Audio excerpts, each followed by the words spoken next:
At Seeking Context. I'm actually recording this. It's like 7:10 in the morning on June 16th. And this is episode 40 of Seeking Context. And I was working with my friend Lucas. He's helping me with the Seeking Context website. And he had a suggestion. He's like, hey, we need to improve the About Us page a bit. You know, could we have a little more information on you and Caden, some backstory and everything? And I thought, oh, that would be good. And we thought, well, maybe we should do like some look backs at the other episodes that we've talked. Maybe episode. I was also thinking about what we do for episode 40, right? Should I interview somebody new, or should we do a retrospective in order to sort of like do this? I wanted to sort of finish the season, if we call it that, and then take a little break for the summer. And so I realized that I had an interview that I could use that would tell what Lucas was asking for, which is a little bit of the backstory. And that's with my friend Leanne Adams. So about, I think this was like August of the pandemic, I was working on the idea that would eventually become my little tech business, Reach Tech, and asking people about this idea I had.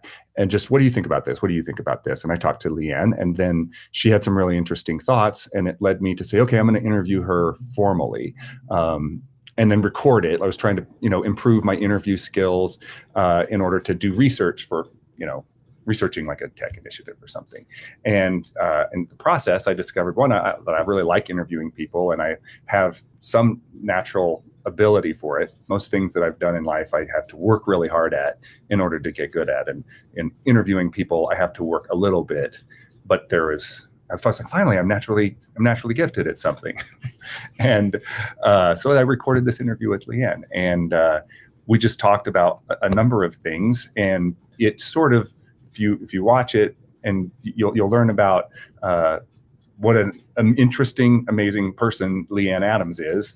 And she sort of introduced me to everything that not everything, but she introduced me to what's going on in Judaism. I had really no exposure to that in my entire life, and certainly not in my little hometown.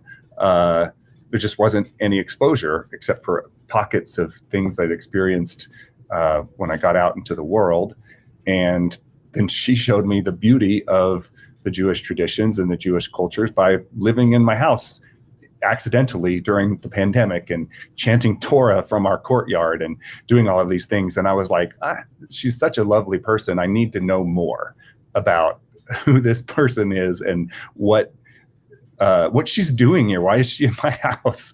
And how did I get this lucky? And so we did this interview, and now that I looked at it a couple of days ago, I thought, oh, that's the story that Lucas is recommending. I need a backstory. If you watch this, and then, well, I can tell you a few things about what led to like my first interview, which was that I guess it took until December before I interviewed Jake Shadle for episode 1 of Seeking Context. But in the process, I interviewed a bunch of other people and figured out that maybe I could do a podcast. I was unemployed and I was trying to work on a startup.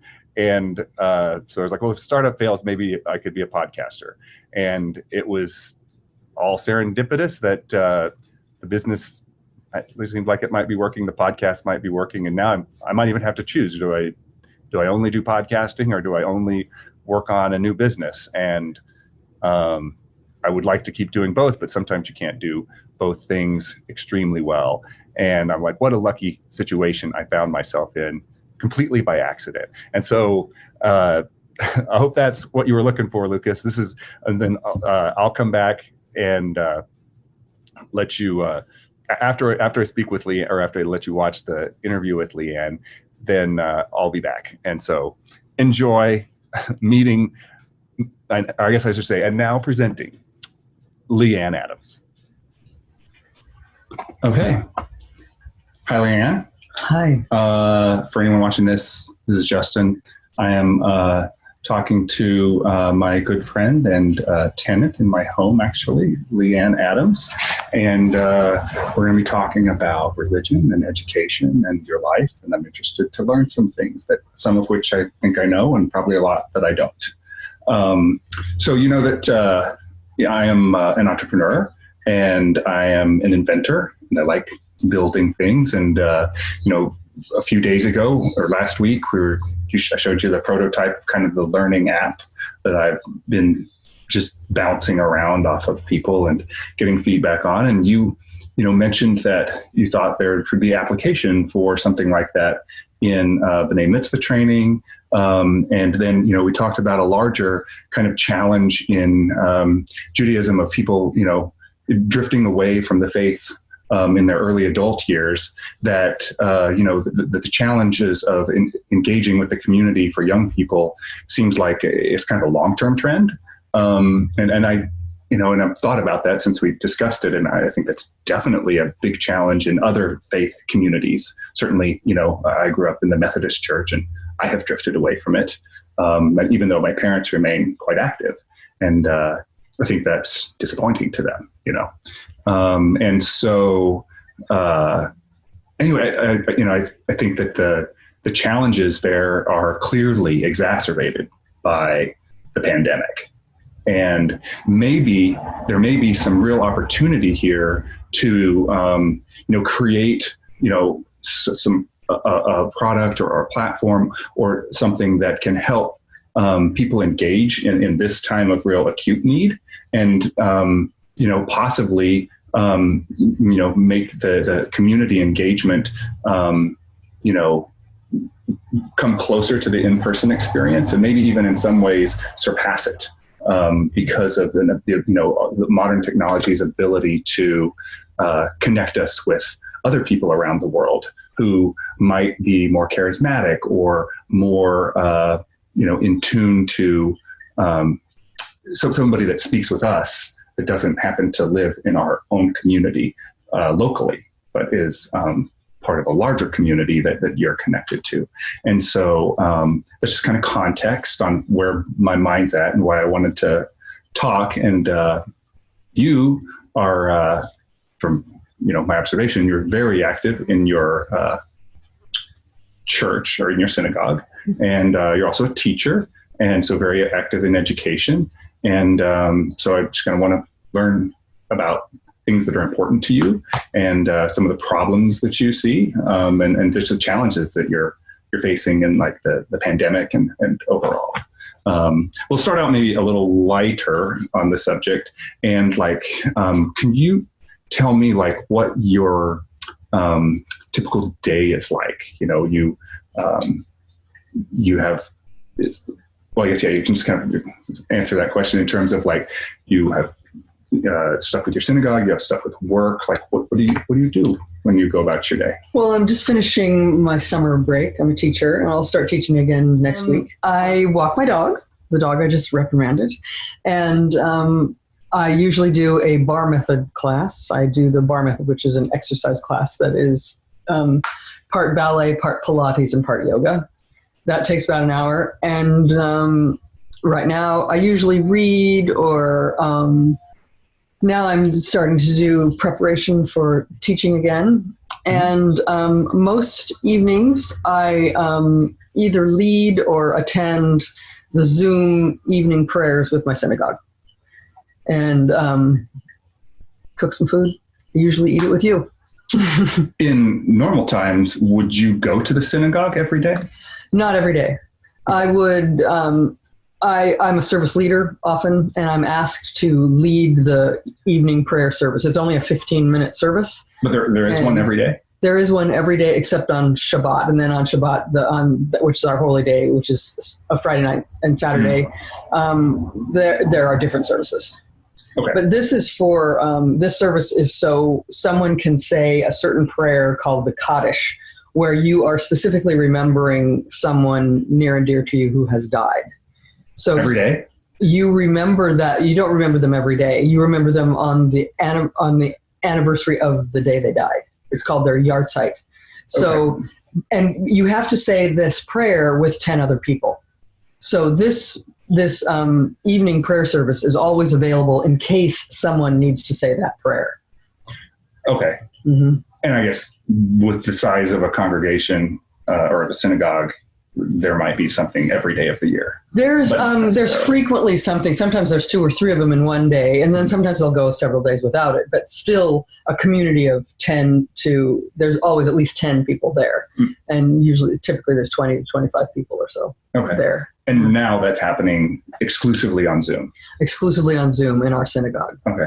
And do you think it's happening?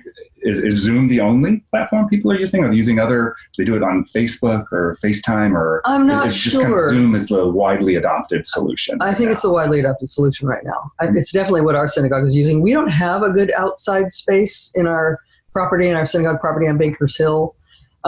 So everything is Zoomed. I've heard of some congregations up like in La Jolla and stuff that are meeting physically in their social distancing. Okay. Yeah, and I guess that'd be interesting to know if they're doing a hybrid for people that think it's too risky to come in. Yeah, that would be interesting to know. I don't know. I'm assuming they probably are doing something. Yeah. Zoom. And so how do you find those Zoom services? I'm glad that I get to see the people and connect with the people, and I'm glad I get to see the prayers, but they're lacking. They're like the teaching I do. They're not as good as being in person. Yeah. But I'm glad they're there. I'm glad they exist. They've helped. Helped you personally? They've helped me personally, yeah. Okay. Is attendance down relative to what you would see at the synagogue? Because it could kind of go both ways, where you don't have to leave, right? At the Your beginning of the virus, it was at the beginning of quarantine. They were really well attended, more attended. The daily, it's called the Minyan. A Minyan is a group of prayers, people who are praying together. Mhm. And the daily prayer group, or the Minyan, was really well attended. I mean, pretty much all the time. But now it's kind of fallen off. Right. So you say attendance would be lower than prior to. I think March. so now, yeah, and also for Shabbat services too. That it's dwindling.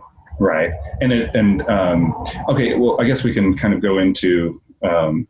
Well, actually, let me kind of back up and get away from just the stuff around the Shabbat and the services. Mm-hmm.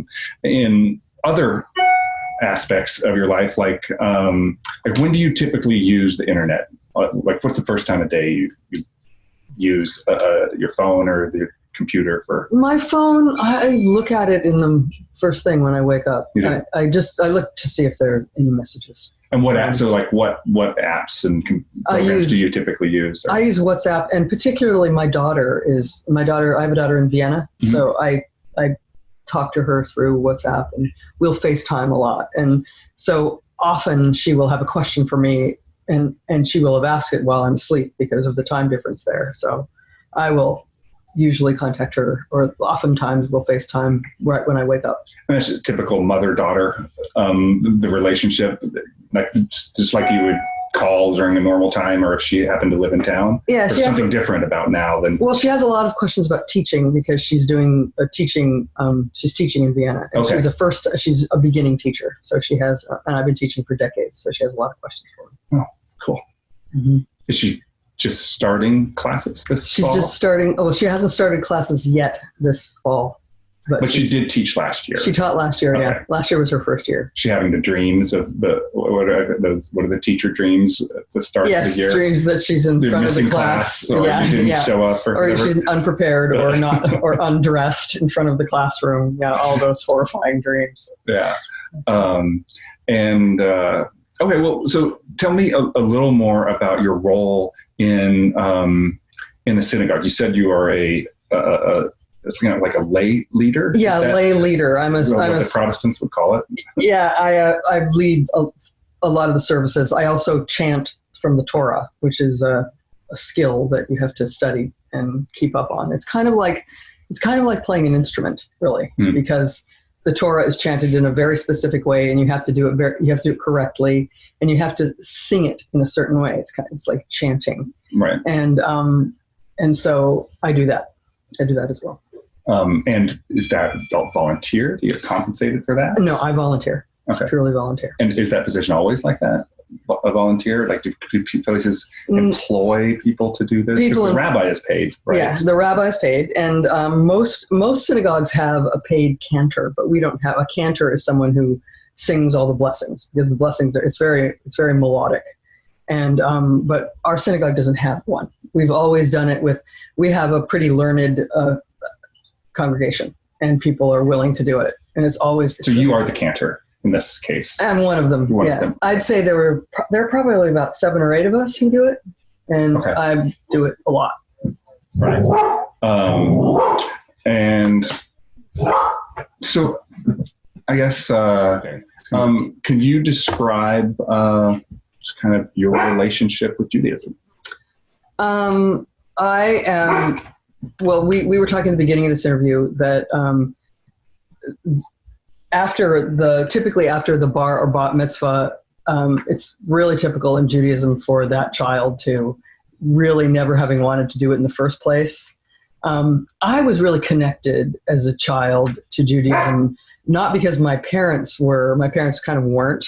In fact, my mother was kind of a self-loathing Jew. She thought her parents were Holocaust survivors, and she thought, why would anybody want to, cling to this religion if everybody just wants to kill us? Right. And there was just a lot of just sort of, I think, sorrow in her family that was unspoken about.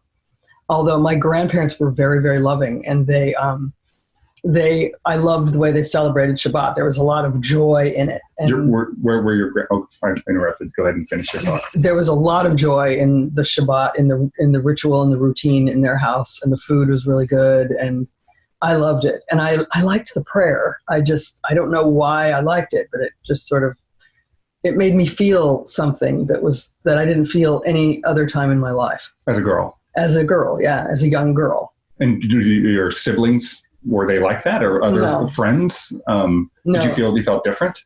I felt, there weren't a lot of Jews where I grew up either. I grew up in the Pacific Northwest. Mm-hmm. And my grandparents grew up in Chicago, and then my grandfather got a job as a professor there in the town where I grew up. And so, but they had a small synagogue, and I used to love to go with him.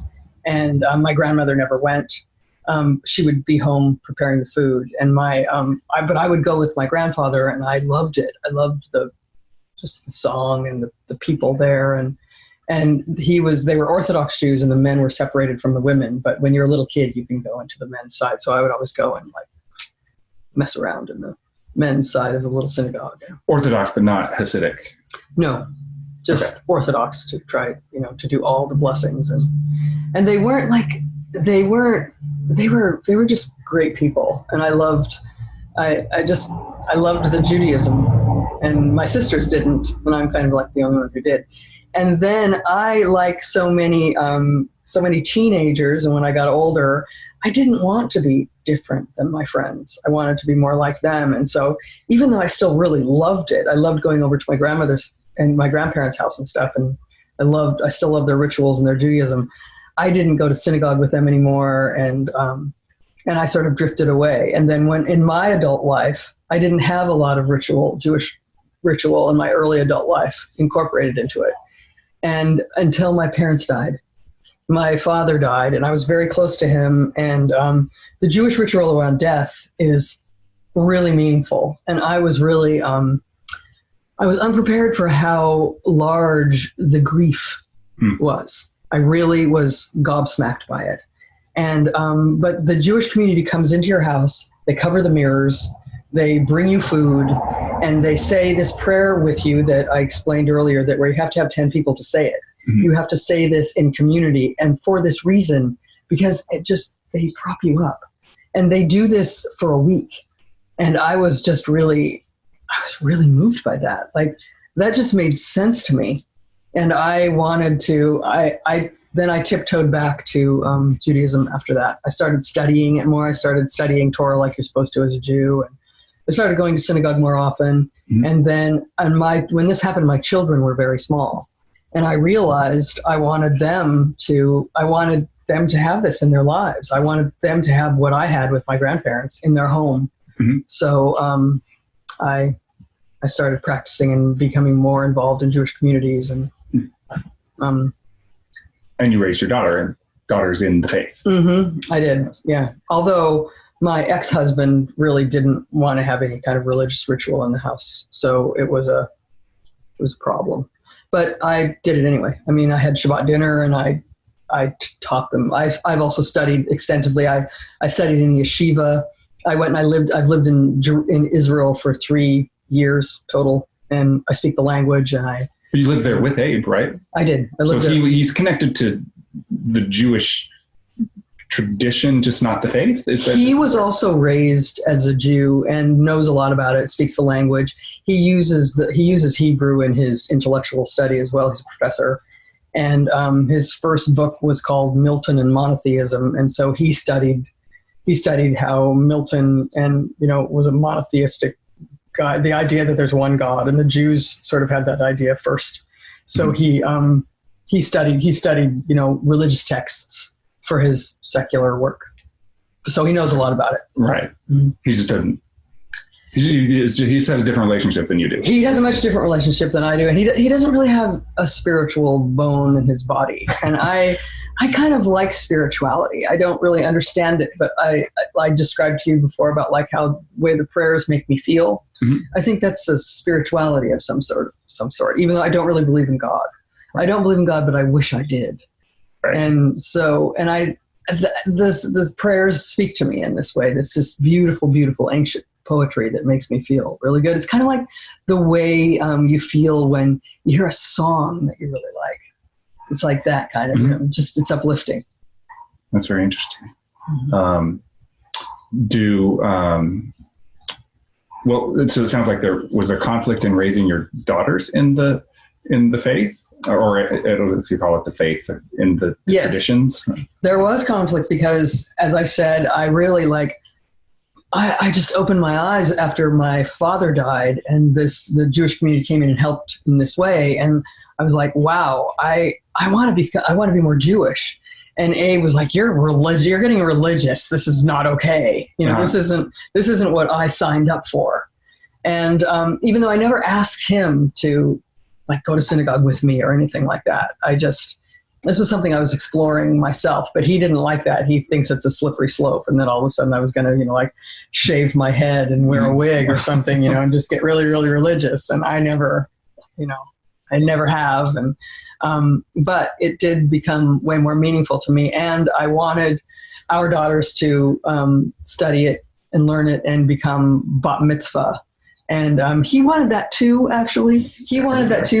But he also felt that he wanted to keep them very skeptical of religion. Mm-hmm. And the way he did it, I thought wasn't it lacked humor and respect. Mm-hmm. Towards you or towards them? Both. Yeah. Well, what about them? They, like so many Jewish youth, they really didn't want to. They found a lot of it compelling, and they liked the synagogue, and they liked the people there, and they made friends there. But the prayer services there are really long, and they thought it was really boring, and they didn't want to do that. And they're how old when this is starting? Well, I put them in Hebrew school when they were really little, like 5, 6 years old. Okay.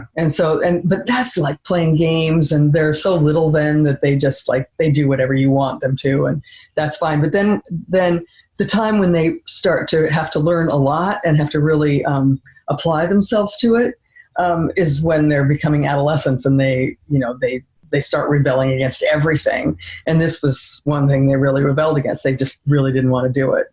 And I convinced them to do it, and they did a great job, but it wasn't easy. And Abe actually wanted them to do it too because of his parents. His parents really wanted them to have this ceremony and this knowledge and this course of study. So his mother and father are they active in the same synagogue you are? No, they they don't live here. They don't live here. His father lives in San Francisco and his mother lives in Vermont. Okay. But they were allies of yours in this quest. They were very much allies of mine. Not so much his father. They both were. Yeah, they both were. And they also paid for it because it's expensive. I mean, there's the Hebrew school has a tuition, and the bat mitzvah it was expensive to put on. I mean, it's like a wedding. The party itself. Yeah, the party, right. And there's also synagogue expenses and the party and. Right. Yeah. If it's not inappropriate, what are we talking about here?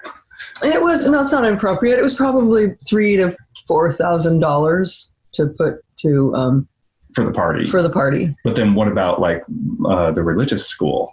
The religious school was $700 per student every year, and we were, Okay, so that's not crazy expensive. it's not crazy expensive, no. But then most students have tutors. They get a tutor, and we didn't have to pay for one for our children because I was able to do it. I have all the knowledge of like chanting Torah and everything. Even though I'm a teacher, it's not always the easiest thing to teach your own children. Right. And so Pedagogy doesn't always work as well on your own children as it does on others. Right. But I managed to do it. And so I feel like you told me one time about how the process works. It's not like you start in the fall and matriculate at a certain date. Each child starts it on their own birthday. Is that an accurate way to describe how like the B'nai Mitzvah training commences? No, you start in the fall, like in the regular academic year, but you do your party and you have your bar or bat mitzvah on the day. It's your Torah portion, the Torah portion that you were born in. So mine would be sometime in April. Oh, okay. Because I'm an April baby. Marion's was in the summer at the end of July, and Ella's was in February because that's when, and then we read the Torah every year. We start over every year around this time. This is the fall, and it's like Rosh Hashanah. Rosh Hashanah is like that's Hebrew for head of the year. Mm-hmm. And that's when we start our year over again, and it's all circular. So we start at the beginning of Genesis. We start reading the Torah over, and we read a section of it every week, and that's called a Torah portion. And so that Torah portion that you were born, that was being read when you were born that week, is your Torah portion. And that's what you study and learn for your bar or bat mitzvah. Okay. And so they did it. Yeah, they did it. They didn't like it.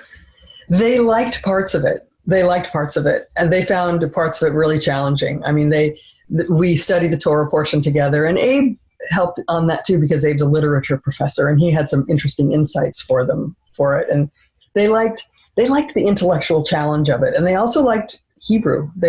Because they both speak and read Hebrew, because we lived in Israel a year before. Marion was 11 when we were there, and Ella was 12. Marion was 10 and Ella was 11 the year we lived in Israel. And so they learned the language. They went to Israeli public school. And they liked it. They understood it. They understood it a little bit better, I think, than most kids do, because most kids they have to learn how to read and chant in Hebrew, but they don't really understand what they're reading. Right. And Marion and Ella, I think, had a keener understanding than most kids. Yeah, I've been to Israel once, but I guess I don't really know. What language is taught in school? Is it English and Hebrew, or is it? Is it English first? No, it's Hebrew. It is Hebrew. Hebrew is the national language. Everybody speaks Hebrew. Okay. Most people speak English. I feel ignorant. No.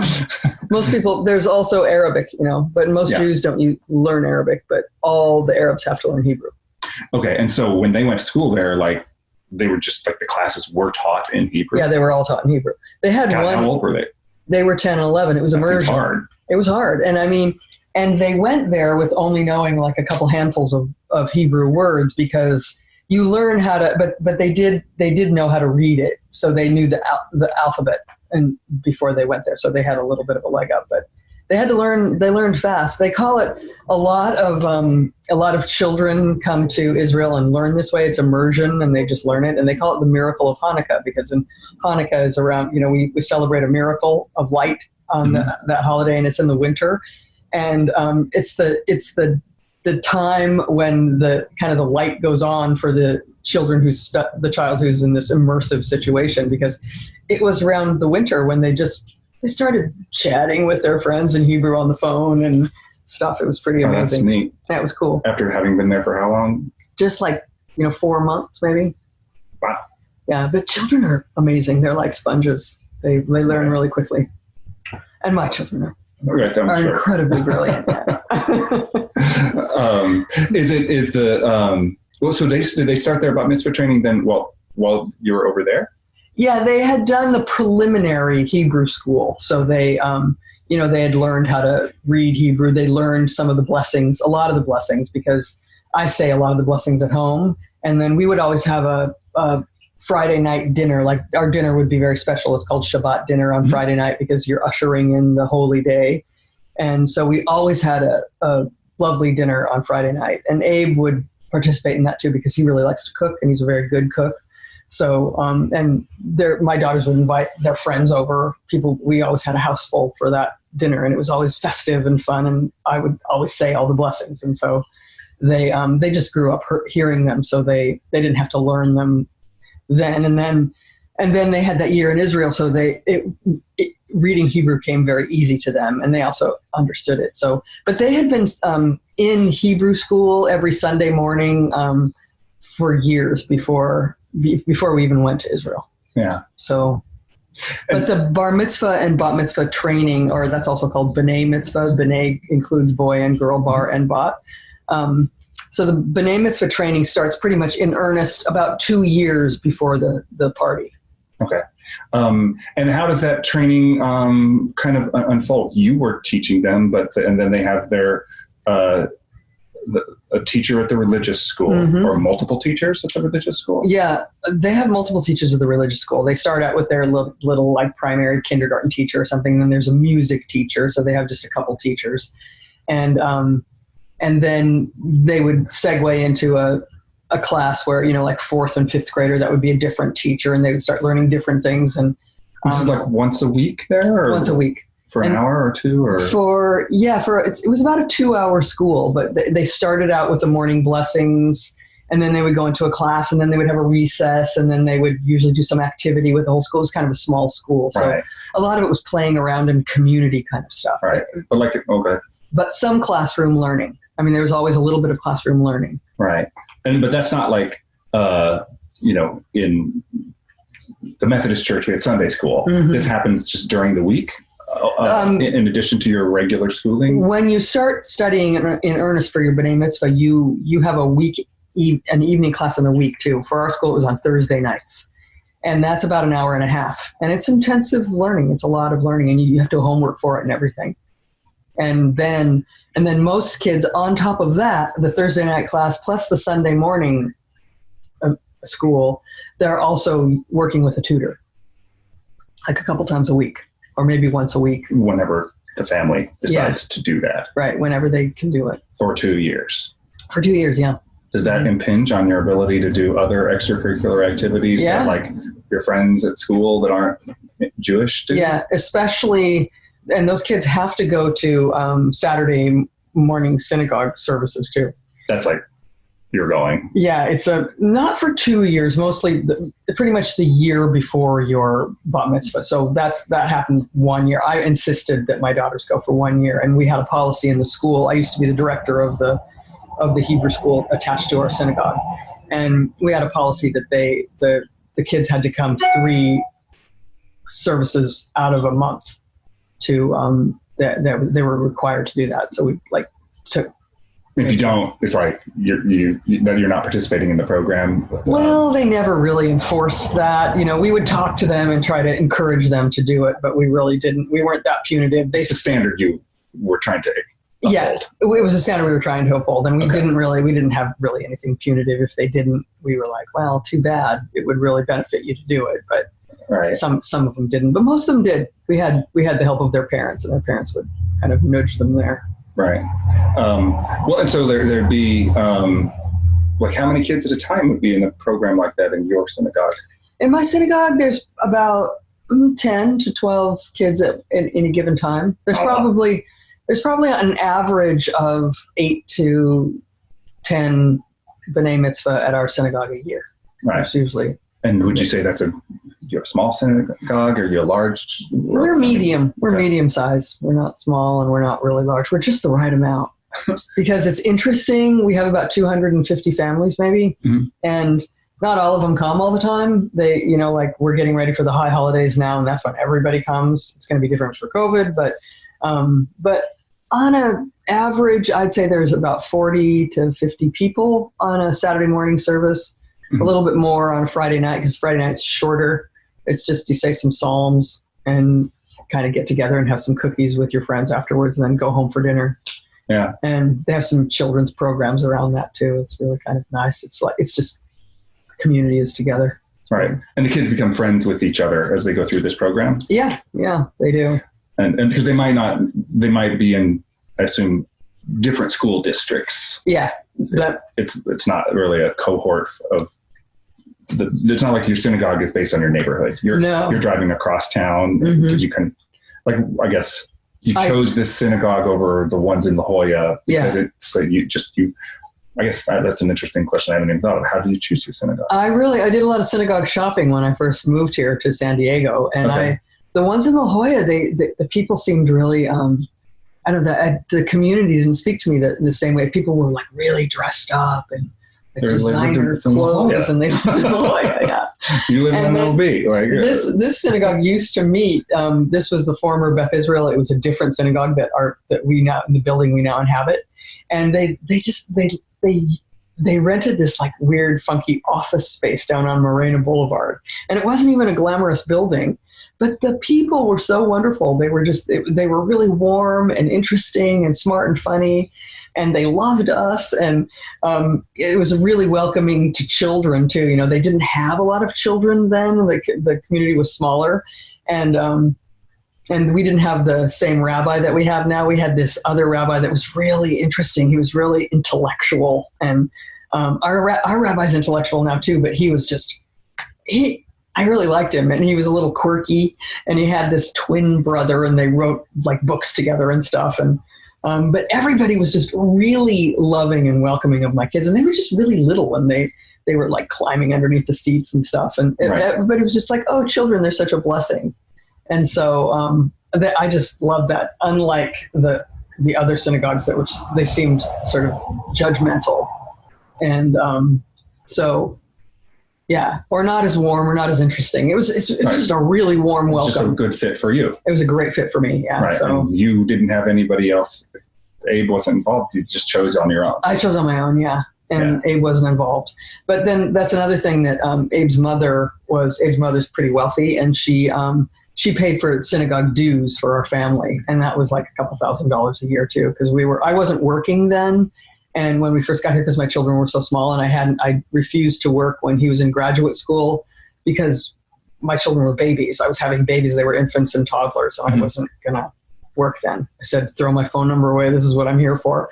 But he was in graduate school. And then as a beginning professor, we didn't have very much money. And then we moved to San Diego, and it was really expensive to live here. So his parents paid for our Jewish lives. That's...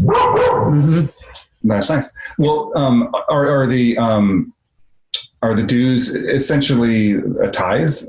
Yeah, they're a tithe. Okay. Mm-hmm. And helps pay for the building expenses and the rabbi and just all those things that you need. Right, but they're compulsory-ish. They're compulsory-ish in our. I sit on the board of directors of our synagogue, so I happen to know this, that if you can't afford it, they still let you come. Right. That seems a very Christian thing to do. Yeah. Yeah.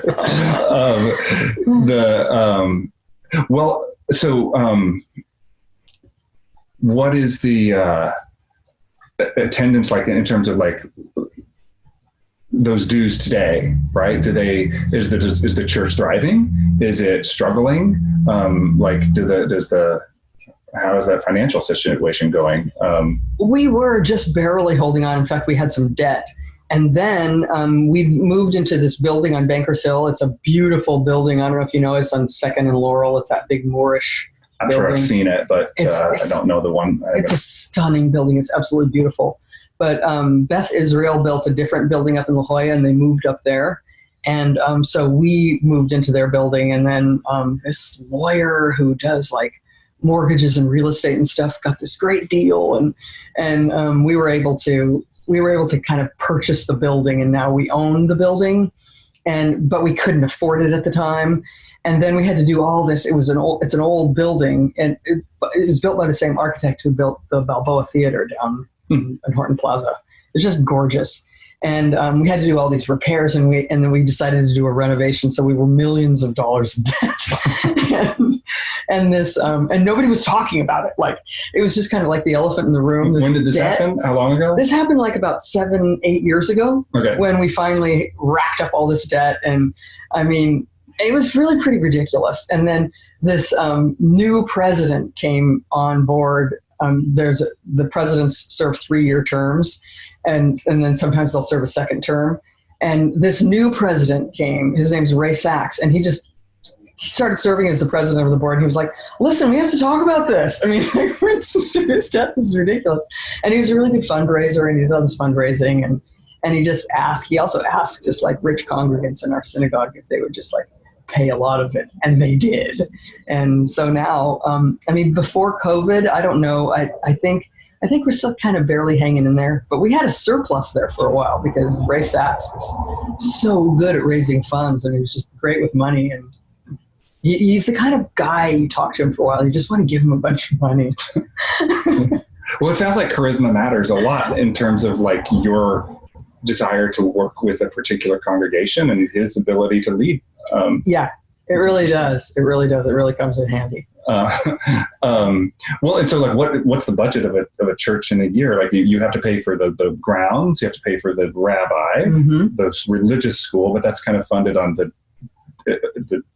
dues for the students. Yeah, themselves. the religious school never breaks even either, and the synagogue pays for it. But that's something we really value.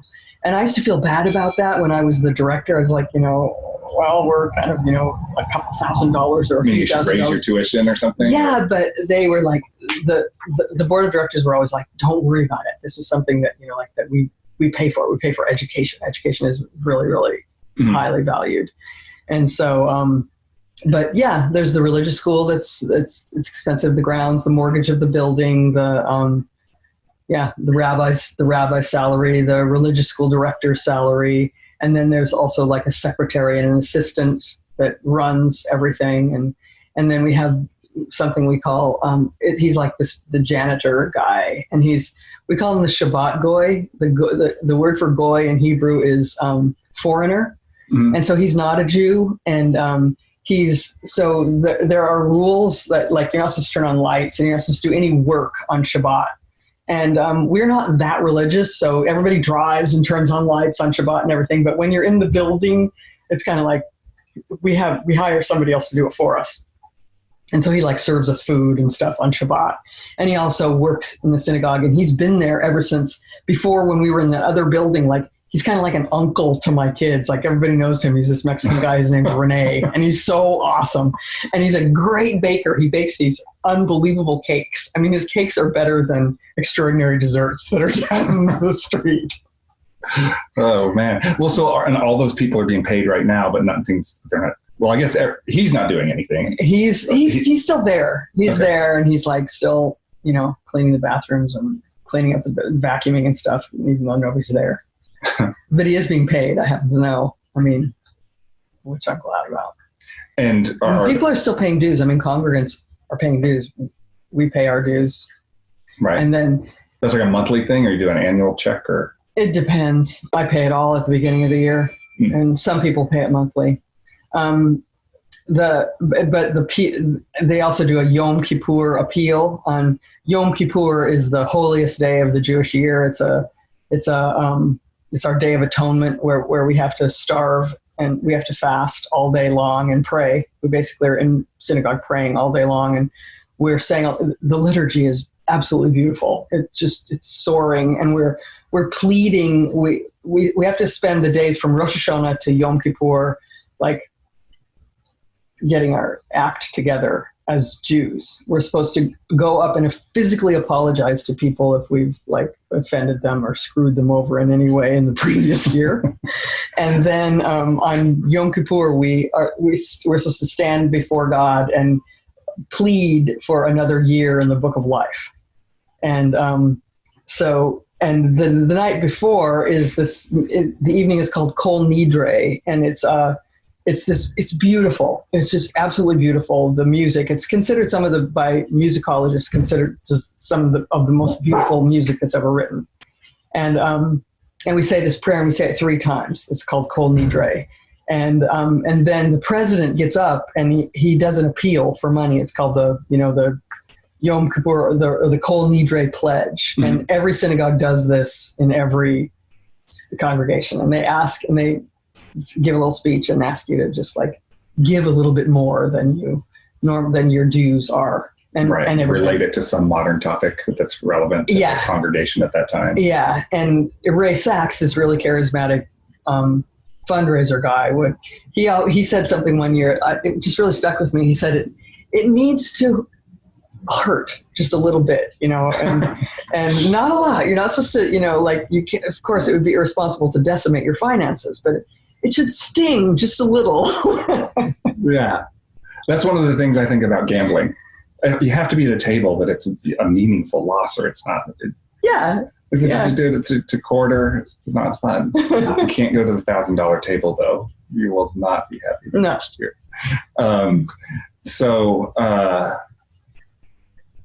What do you think?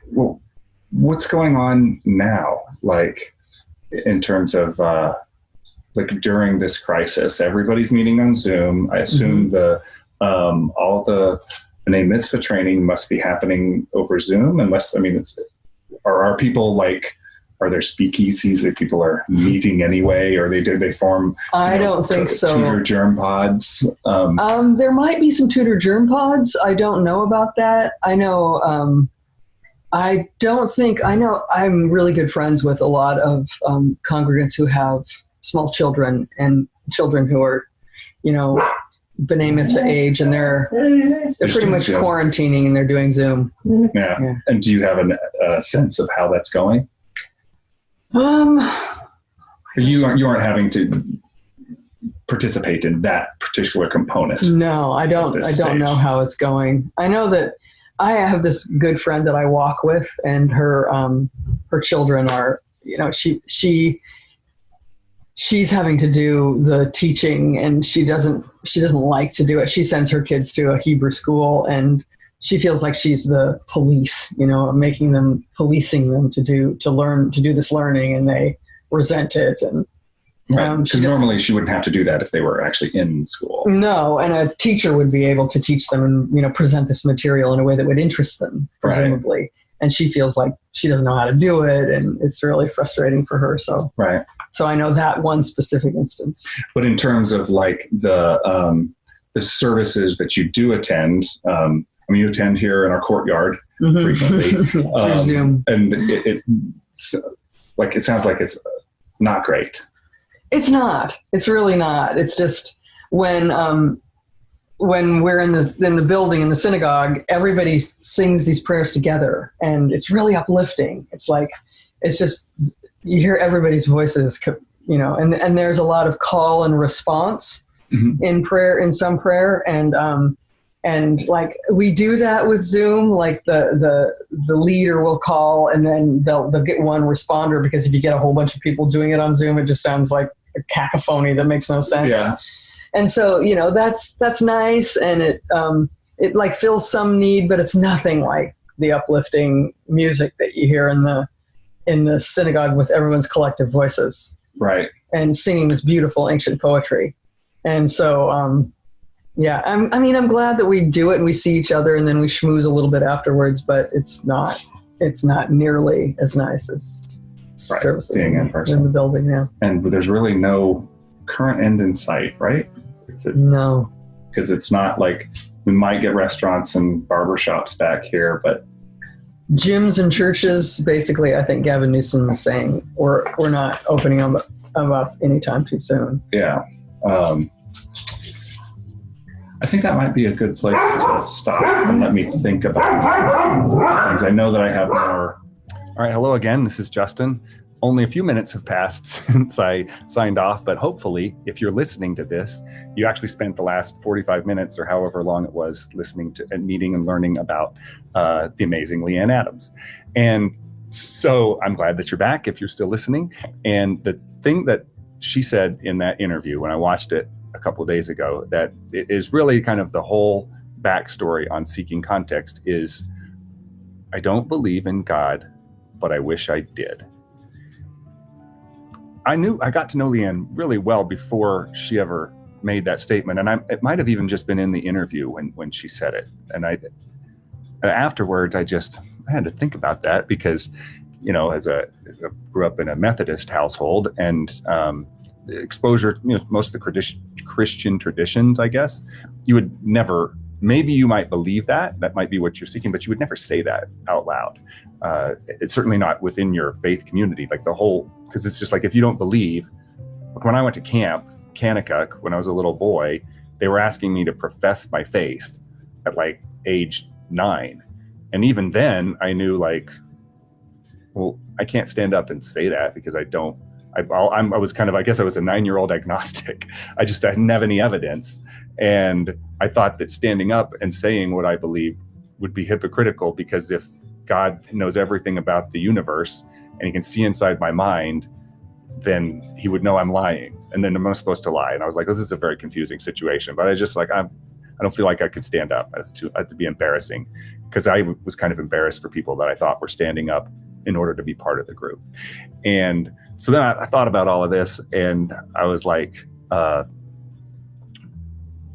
was like,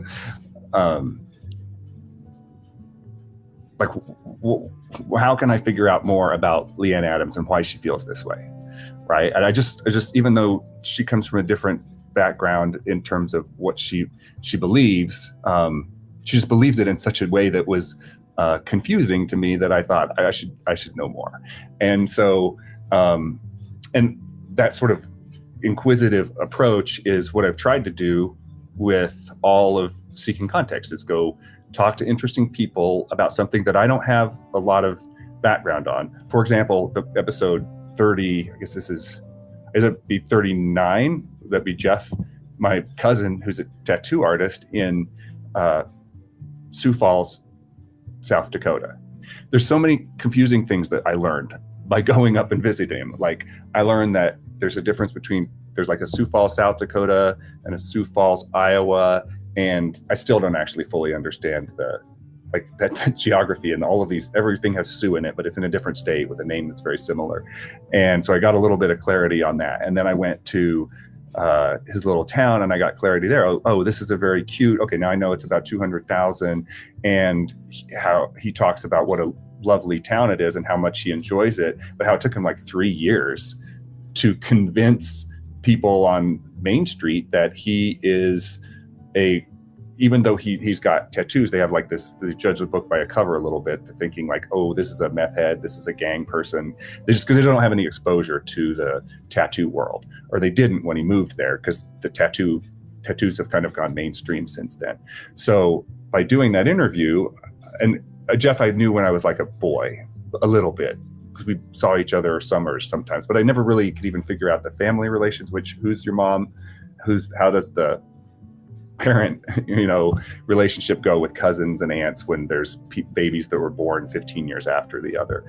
And so by going up there and visiting him and staying at his house and seeing this tattoo shop, and then meeting a bunch of people that work in the tattoo shop, I have all of this context about Jeff Mann.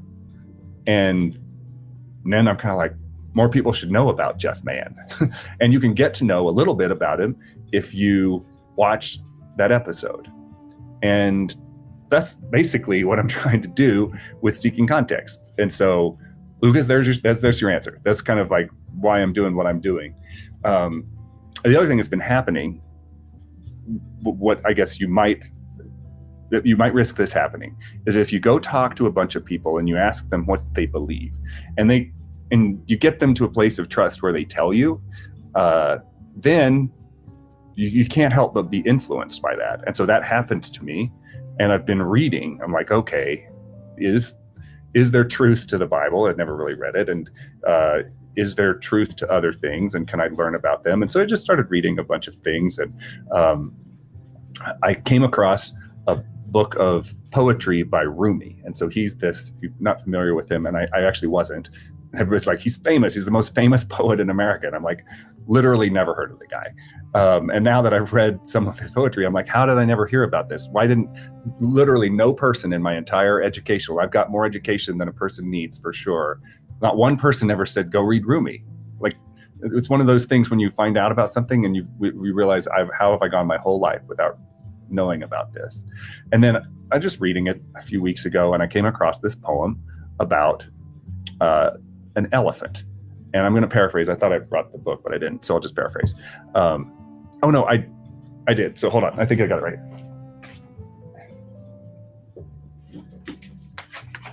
Okay, yeah. So The Elephant in the Dark. And this is a book on the essential Rumi. And I think I got this from you, Lynn Musgraves, if you're watching. I think that when we were moving your stuff up to Rochester, that I got this book in when they wouldn't accept it.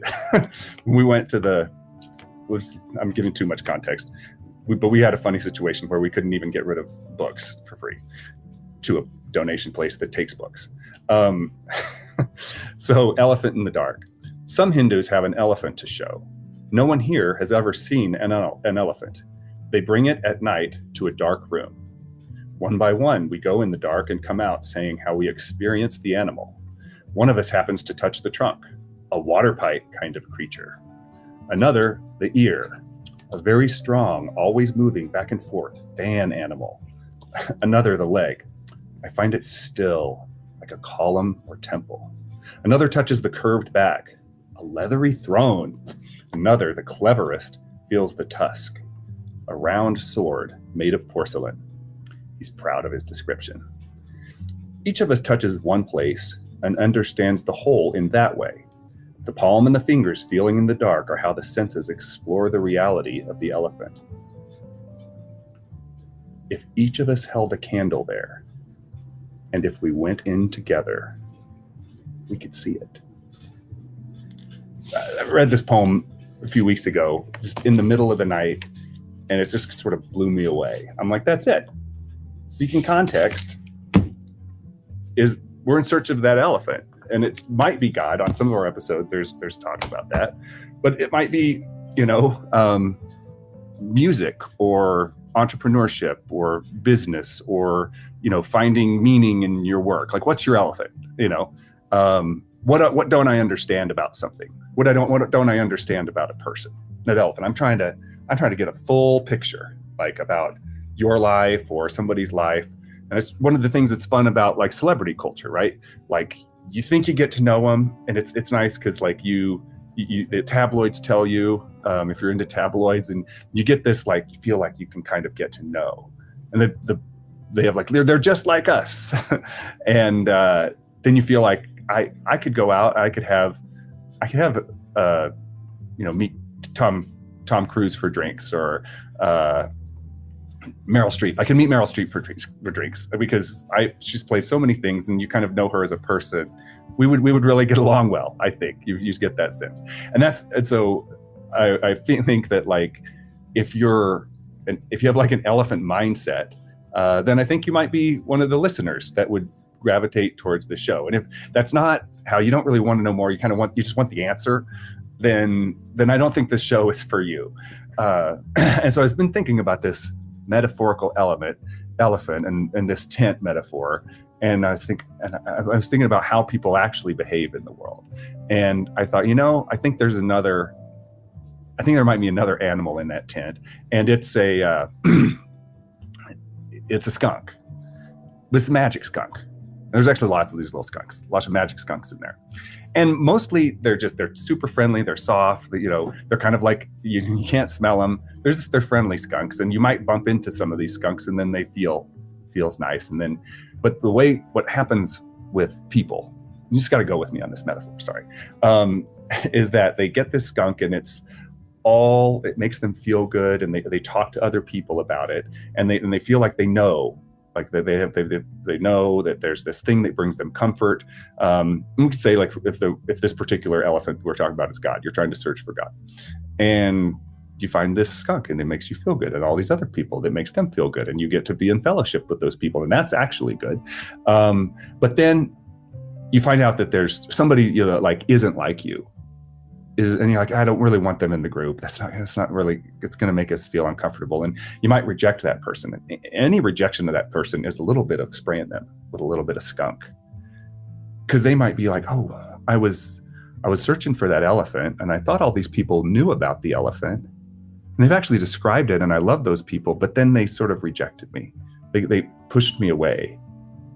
Maybe they don't know about the elephant. And then you might start to question the elephant. Does the elephant even really exist? If the people that know all about that elephant sort of spray me in the face with a skunk, and sometimes way that can happen is not just a little bit of push away or a little bit of rejection, but like a big rejection. And have you ever seen that in your community or in your, it happens in all groups, whether you're talking about a religious group or just school kids, the popular kids, sort of. That's kind of a popular kid thing, actually. I never really thought about that, is that, they sort of spray the other kids around school with their skunk. They're so popular, and like if you've ever seen Mean Girls, there's Mean Girls on Broadway is a great example of, and it's also not Mean Girls. I'm not doing another take. I'm sorry. Tammy Faye made this musical, and they turned it. It's from a movie about the girls that are mean to each other. Maybe it is Mean Girls.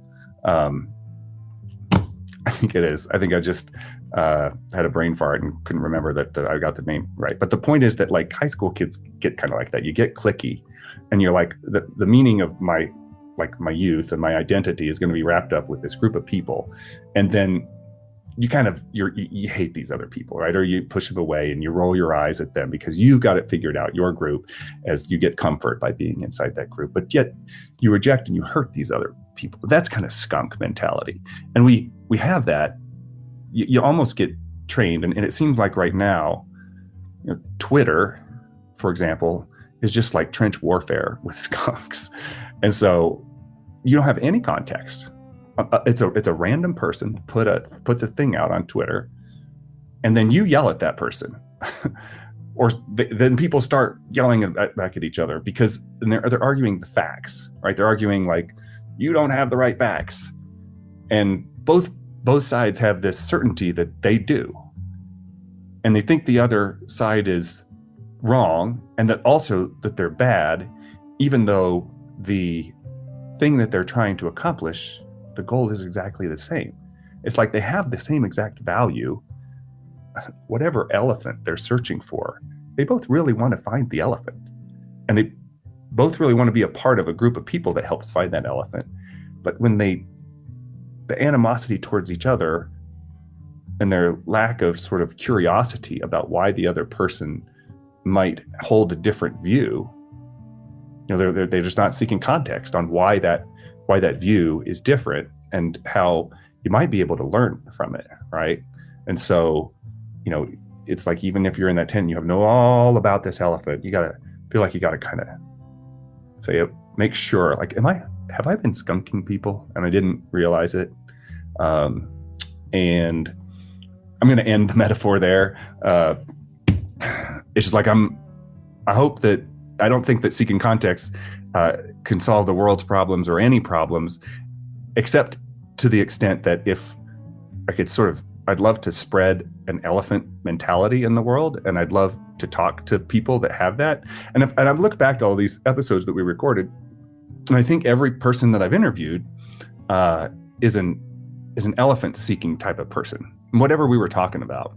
And I kind of accidentally, but knowingly now in retrospect, picked people for these interviews that I know have that mentality. I know enough about every person that I met. Some of them I hadn't met, but like, when you meet somebody and you just know, that they're that they're a good person, or Richard Rohr would say, is this a kingdom person? Like it's hard to describe, but when you meet one, right? They're a person that has grandfather energy, right? They're not fazed by stuff. They're just out there trying to do their best, trying to understand and understand problems and do their best in kind of like the do my duty type of a thing.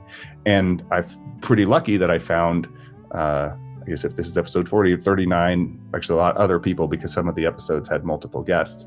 But I feel very fortunate to be able to have learned more about all of these people. Like I'd love to spend a week with every person that I've interviewed and find out more. And so that's what Seeking Context is about. And that's what I hope to keep doing as I move through life. And so if I'm lucky enough, I'll just get to keep doing this. And if it's interesting to you, then that would be great if you wanted to come along. And so I guess one of the things I would like to do is compensate Caden more than the pittance I've been providing him. If you've seen any of our episodes, I think you'll have context enough to know that he's a great person. And so does this thing have our graphics on here? Oh yeah. Want to support the show. So if you wanted to support the show directly, we got this thing called buymeacoffee.com/seekingcontext. Doesn't matter how much, you give $1 or you can give as much as you want. And if you do, then there's some of the episodes like my 9/11 episode and the barbershop episode that I interviewed lots of people for a long time and then only used like 2 minutes of it, right? So if like you felt like you made a connection or you want to learn more about the people in some of those composite episodes, then at Buy Me a Coffee, you give $1 and you can go listen to all of those. And that would be, I'd encourage you to find out more about those people. And if you're interested in actually sponsoring the show, hopefully that by the time you see this, we'll have a thing where you can contact us. And let's see, the last thing, I guess that's it. Is that, we would love your support and we're glad that you're listening. And I think that's it. So that's the backstory on Seeking Context. And Caden and I should be back in the fall, hopefully with new stories and new interesting people. And until then, I hope you're out in the world seeking context on the people and the things that find their ways into your life. That's it from Justin. And I hope you have a great day and see you all in the fall. You got to be taught to hate and fear. You got to be taught from year to year. It's got to be drummed in your dear little ear. You've got to be carefully taught. How long have we been talking? You got to be taught. 1 second. Virgo, don't do that. Tell my dog. I'll try and find the headcone when we're done with it. Okay. It's kind of a deeper question, like, can you just describe your Hey, relationship? Virgo, stop. We'll edit this out. It's not going to stop. Dixie, time out. Dixie, no. You wanted that too, actually? Are we recording? We're recording. Okay. Okay, real quick. Before it's too late, before you are 6 or 7 or 8, to hate all the people your relatives hate, you've got to be carefully taught. You've got to be carefully taught.